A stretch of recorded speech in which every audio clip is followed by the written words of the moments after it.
Hello class 7। आज हम लोग करेंगे लेसन 10। बढ़े चलो बढ़े चलो। न हाथ एक शस्त्र हो, न हाथ एक अस्त्र हो, न अन्न नीर वस्त्र हो।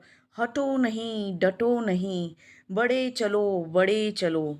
रहे समक्ष हिम शिखर, तुम्हारा प्रण उठे निखर।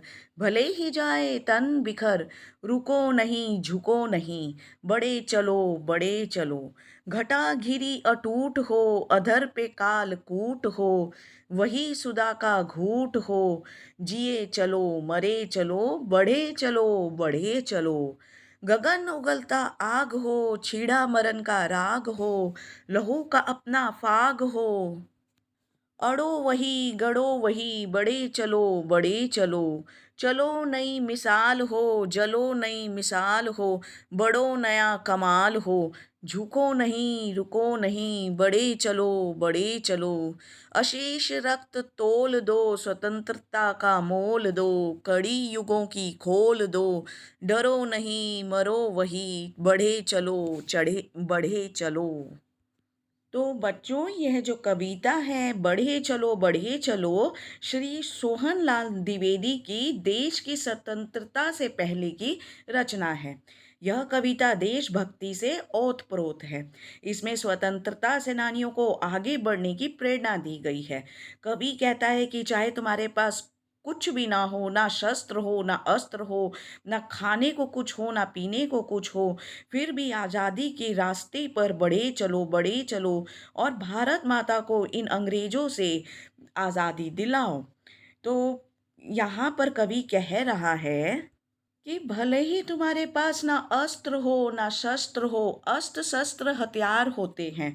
शस्त्र जो होता है वो हाथ में पकड़ कर चलाया जाता है, और अस्त्र जो होता है दूर से ही फेंक कर मारा जाता है।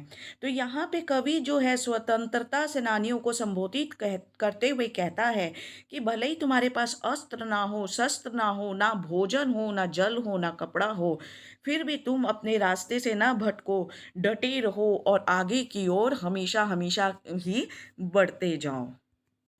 कवि आगे स्वतंत्रता सेनानियों से कहता है कि यहाँ पर कवि कहता है कि भले ही तुम्हारे आगे क्यों ना बर्फ की चोटी हो, तुम्हारे रास्ते में हिमालय भी क्यों ना आकर खड़ा हो जाए, कितनी भी कठिनाइयों का क्यों ना तुम्हें सामना करना पड़े, फिर भी तुम घबराओ नहीं। तुम अपने साहस से काम लो और आगे आगे बढ़ते चलो। अपनी प्रतिज्ञा को पूरी करो, चाहे तुम्हारा शरीर टुकड़े टुकड़े क्यों ना हो जाए। तन बिखर यानी कि भले ही शरीर के टुकड़े टुकड़े क्यों ना हो जाए, तुम कभी झुकना नहीं, तुम लगातार आगे बढ़ते चलो। कवि आगे कहता है कि तुम्हारे आगे तुम्हारे रास्ते में चाहे कितनी भी काली घटाएं हों, यानी कि कितने भी दुख हों, तुम्हारे होठों पर भले ही काला कूट यानी कि जहर जहर हो, उसे भी तुम अमृत सुधा समझकर पी जाओ।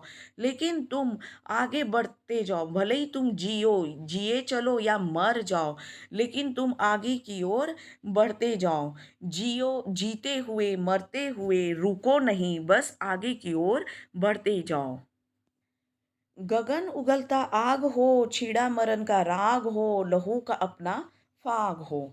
कभी इधर स्वतंत्रता सेनानियों को निरंतर आगे बढ़ने के का आह्वान करते हुए कहता है कि भले ही तुम्हारे रास्ते में आकाश आग आग उगल रहा हो, या चारों तरफ मृत्यु ही मृत्यु तुम्हें दिखाई दे, तुम्हारे खुद के सामने मृत्यु खड़ी हो, फिर भी तुम अपना लहू बहाने से मत घबराना। भले ही चारों तरफ लहू की होली खेली जा रही हो, फाग यानी होली।